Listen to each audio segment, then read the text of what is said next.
Hi, this is Pete, M0PSX. In 2017 and 2018, I presented a short talk covering my amateur radio journey for two local amateur radio clubs in Essex. I've had several requests from people not able to attend, asking for a video of the talk. Although there is a video of one of the talks, I thought I'd fulfil this request by narrating a short commentary over the existing slides. Before I start, two quick apologies and a disclaimer. The presentation does by its very nature include a list of my accomplishments. This isn't done for ego purposes, it's just to provide some background and hopefully to inspire newcomers to the hobby to start their own journey. Secondly, for this video I have had to blur out some of the images where it may not be appropriate to show photos or where I've not been given permission to use them. And the disclaimer, no offence is intended, any of the comments or observations here are just my personal opinions. The presentation does contain some fairly honest opinions, which are included just to highlight what I've encountered on my journey. My journey started back in 1980 when I played around with a crystal radio set. I must have been about 11 and I just experimented by getting a very basic kit, not like the one pictured here but very similar, and playing around with radio equipment. In 1985 I got into radio on a different level. I was working for a hospital radio station, learning the trade, learning how to edit tape and becoming a radio engineer. My first transmission was back in 87 as a CBer on a rig very similar to this. And between the 1980s and the year 2000 I worked for Essex Radio, a commercial radio station in Essex, working as an engineer and a producer. I had a love affair with a piece of technology called a Scion organiser between the 1990s and 2005, writing for a user magazine and creating software. That led me to work for Scion between the years of 2000 and 2005. Another love affair was mobile phones starting from the early 1990s, and eventually my career took me to merging organisers and electronic devices and mobile phones to form smartphones, working with some of the names that you see on the screen here. From 2004 I started presenting an online technology radio show called Frequency Cast. And as part of one of the recordings in 2010, we were covering a Marconi event up in Chelmsford, talking about the history of radio and those early Marconi years. While I was there, I met a team from the Chelmsford Amateur Radio Society and talked to them briefly about amateur radio. They suggested I may be interested in becoming a radio amateur, however at the time I thought it was 6 months of study at a college and learning Morse code. Fortunately, they told me that wasn't the case. No, the Morse code unfortunately has now been dropped because my call sign is JDT and I'm totally Morse illiterate. The exam process is still there, presumably? Yes, indeed. Yes, it's now a foundation course, which is it's just to ensure that you have an idea about the frequencies that you can transmit on, the simple rules, and you're limited to low power. But again, with a reasonable aerial, you can work all of Europe without any trouble at all. And I enrolled on a 6-week foundation course to get my first licence. Falling in love with the hobby, I quickly moved from foundation to intermediate to full in about 13 months. So what was it that grabbed me about the hobby in those early days? Well, I was addicted to the local repeater. I was on there a lot and made quite a lot of friends very quickly. I also got into PSK31, the data mode, which was great. I could make lots of contacts from around the world, low power with just a very basic wire down the garden. I also got into a satellite called Arisat, which had voice, data and SSTV capabilities. This is Arisat-1 amateur radio satellite. I learned how to track satellites using a piece of software called Orbitron, and I received my first picture from space, which was pretty amazing. The pictures weren't of the best quality, but to be able to receive a picture from space and decode it is just one of those sort of magic amateur radio moments for me. I then learned I could get images from the International Space Station and use their digipeater to send messages to the space station and get it rebroadcast around Europe, and even getting a QSL card from the ISS. In my early days I was involved with a local radio club. I would go to their events and to their talks. At the time I found it was mostly about talks or operating from one particular museum, and I did kind of wonder if there was more to the hobby than that. I then started visiting another amateur radio club that had a focus more on outside work and field days, and that really grabbed me. I liked getting out, not being in a museum or at a talk, and not being in the shack, but actually going out to field events, particularly working with other groups like scout groups. That led me down the route of training and trying to encourage new people to get into Foundation, and I'm very grateful to the gentleman pictured on the screen here, Clive Ward, that mentored me through getting involved with training and setting me on the way to teaching at Foundation and then Intermediate and then at Advanced. I really enjoyed getting hands-on with the training, both with the practical side of things and doing the talks, and it was really rewarding to hear some of the people that I'd trained take to the air and have their first contact, sometimes with me, which was great. So what didn't grab me? Well, as I've said earlier, I've come from a media background. I've also done a lot of content work and some PR work in the past, so I could see the hobby from an outsider's perspective. There was a definite image problem. There was either the Tony Hancock radio ham thought that it was maybe CB but different, or it was all about, effectively old guys in sheds. And there was an image problem that didn't really need to be there. There was also a problem with the selling point. What is it? Is it maintaining old equipment? Is it sitting in museums talking to other people around the world? Is it a round the world communication hobby? Is it a technical experimentation hobby? Or is it about the legacy and the heritage of wireless? It wasn't clear what amateur radio was trying to actually promote. And also when amateur radio did promote, it didn't necessarily do it in the right way. I'd see a lot of exhibitions or events where the amateurs would be sitting there with their headphones on, their backs to the audience, on a Morse key, with nobody actually explaining what was going on. So it was out and about doing things, but not in a way that the public could engage with. Also, the activities were very static.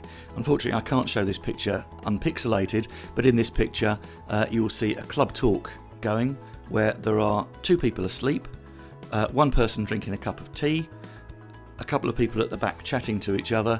It just wasn't very dynamic. The talks for me weren't particularly inspiring, and people were there just to sit and listen to a talk, not actually get involved with the hobby, and I found that a little bit frustrating. Then there's the PR for the hobby. At the start of 2010, 2011, 2013, the club websites in my area were pretty static. No Facebook, no Twitter, no video, very few images, static text with nothing for newcomers. It was all about silent keys or full of acronyms for contests, that sort of thing. Nothing to grab the newcomer and make the hobby look welcoming. So with the web skills I'd picked up along the way, I came up with the idea of something called Essex Ham, which was really there just to document my journey, and if I'd found something interesting, put some content online, maybe to help others. My wife, Sarah, who's now M0PSX, was great. She helped me on the journey, and she's very good as well at seeing the hobby from a different perspective. She's also got an interesting bit of background. She's the granddaughter of G4ZU, a guy called Gordon or Dick Bird, who designed a lot of antennas back in the 50s and is a pretty well-known name in radio amateur circles. So we tried some PR. When she got her Foundation licence, we tried to promote that the granddaughter of a famous ham had her licence. We even got some coverage in Italy that's basically saying, would you like to work this young lady called Sarah?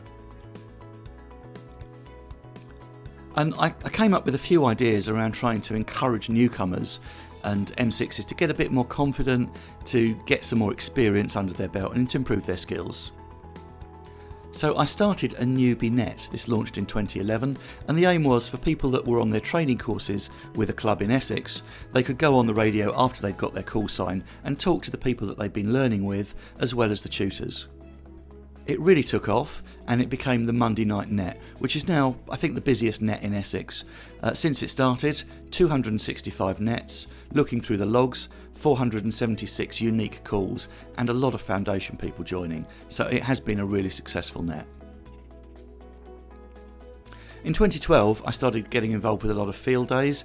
There's a very nice location near a river in Essex, and myself and a couple of friends got together and would go out and just play radio, just bring our own kit, plug it in, experiment with it, and really just have fun with amateur radio. And it led us to think maybe we could try and turn this into a club. So the three of us kicked around some ideas for starting a club, joined with a few more experienced hams from other clubs to come up with the idea of forming a club.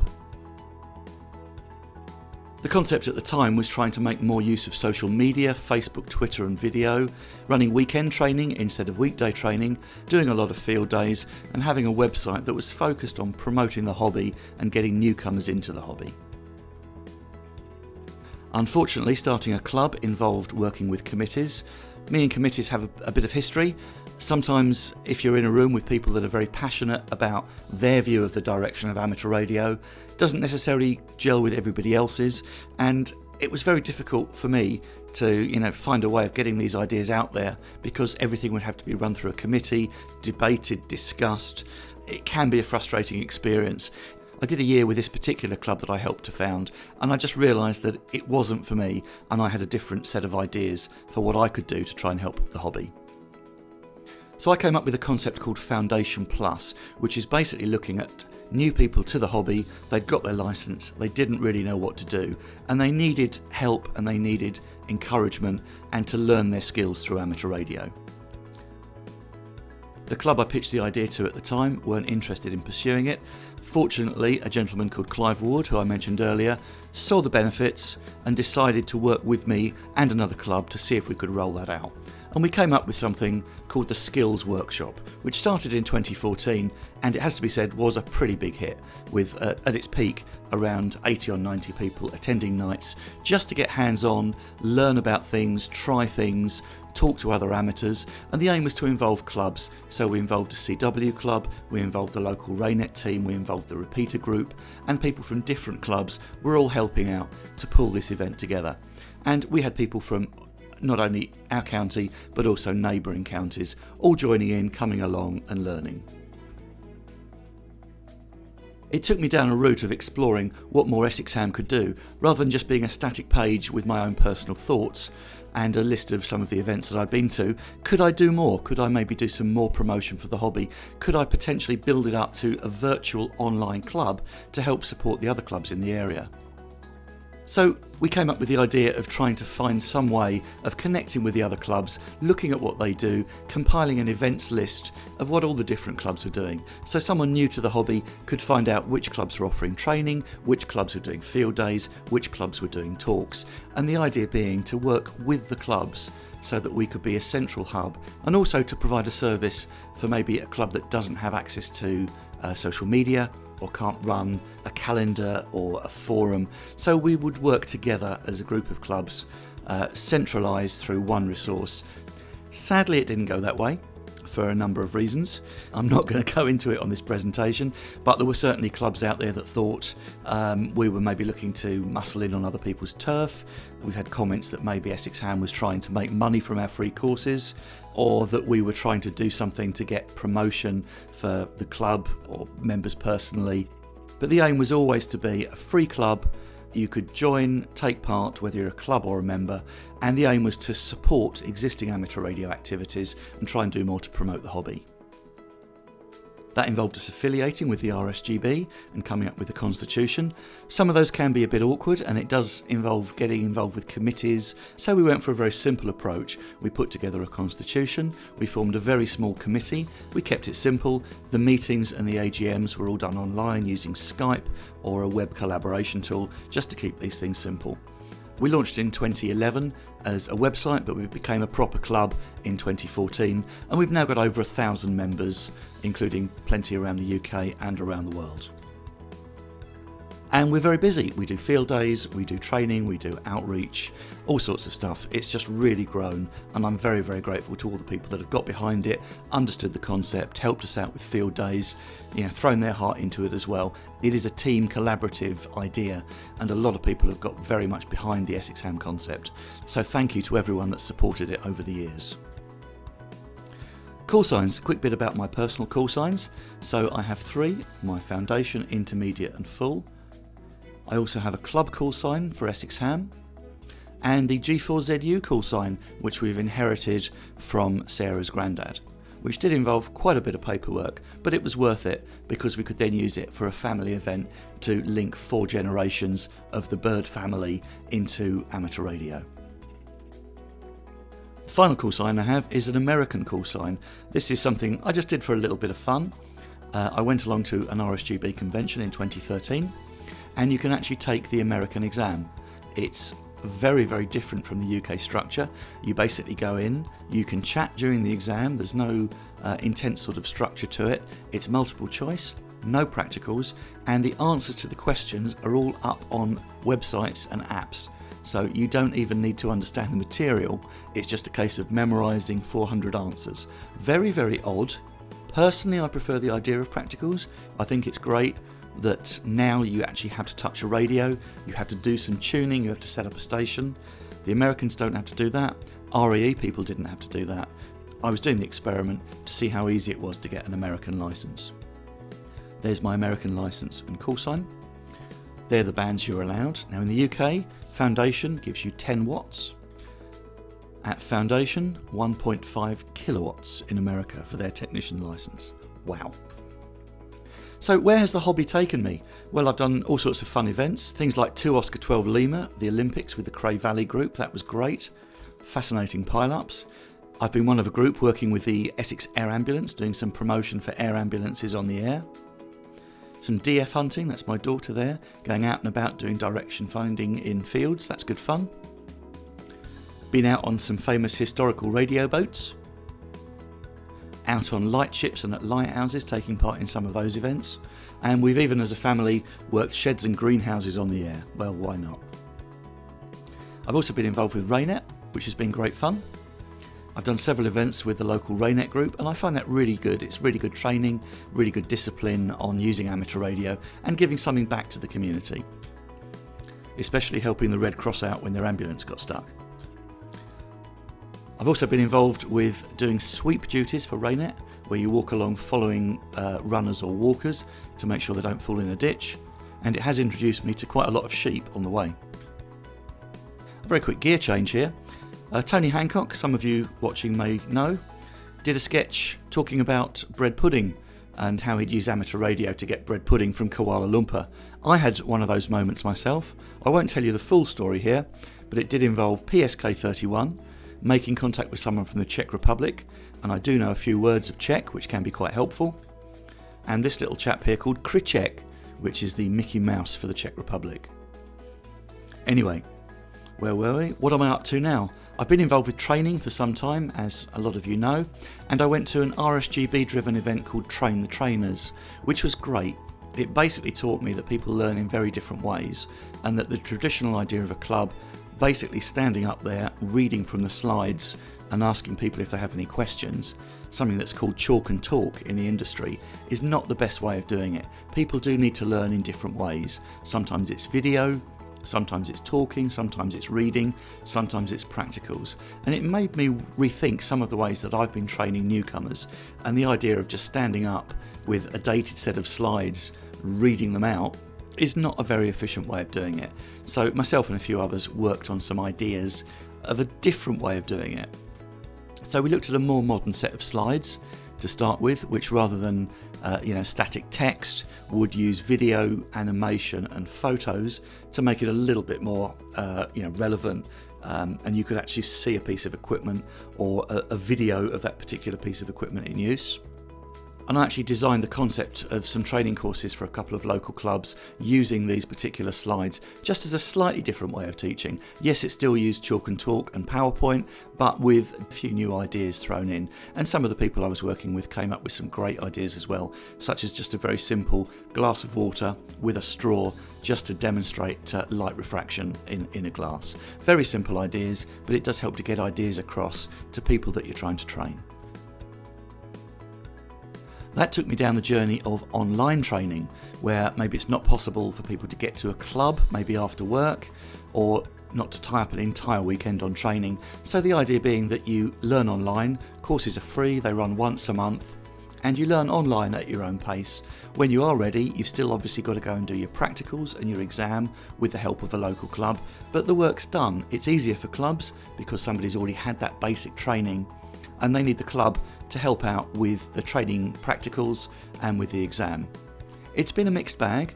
Some clubs have really got behind the idea and effectively offer fast track courses where someone that's been trained can just come in, do a very quick bit of revision, do the practicals to fully understand the entire aspect of the course, sit the exam, and they can be out within 4 or 5 hours because they've done the study, they've watched the videos, they know what the hobby's all about, they've given it a try at home, so they're fully ready just to get the practicals and the exam.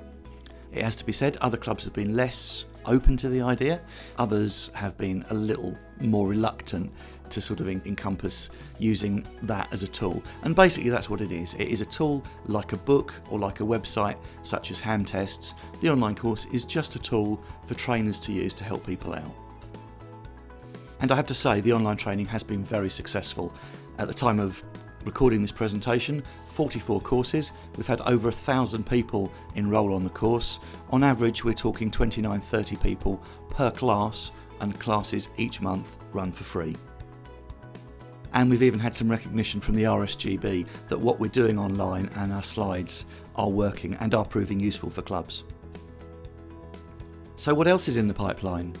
Well, I've been working with the TX Factor. If you haven't seen TX Factor, www.txfactor.co.uk. It's an amateur radio TV show available over the internet, discussing the hobby and looking at various different aspects of what clubs are up to all around the UK. Very well worth a watch, and I'm proud to be part of their team. And the best bits of the hobby for me. I've met some great people. Here you can see Jim Bacon, who's a very passionate amateur about propagation.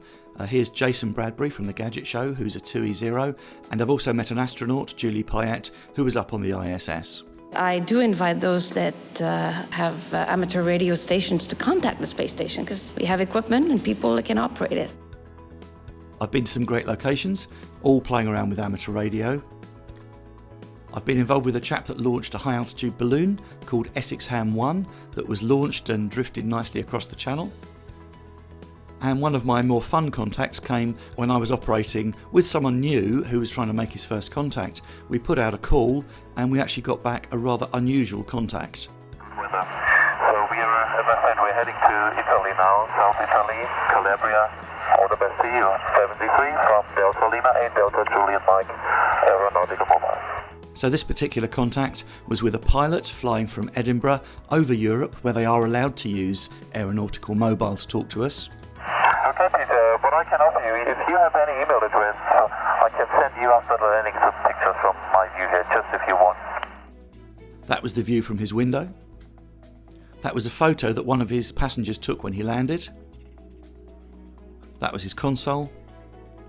And that's the radio showing he was using 7.127 to talk to us on the ground in Essex. It's also been great to work with community groups, so schools, scouts, guides, brownies. We've had some really good fun trying to encourage youngsters into the idea of amateur radio and technology. Working with schools has been great. You can't see the picture for pixelation reasons, but here we were tuning in to Tim Peake on the ISS. The kids really got into it, learning how to track the ISS and what Tim was up to on the space station. And what was great for me is afterwards the kids put together a presentation which was up on one of the whiteboards at the school for some time about what they'd learnt during the day. That was really, really heartwarming to see a result like that from the kids that understood it and enjoyed it. And as a group, Essex Ham has just done an awful lot. I'm not going to list it here. Those that have been involved know what we've done.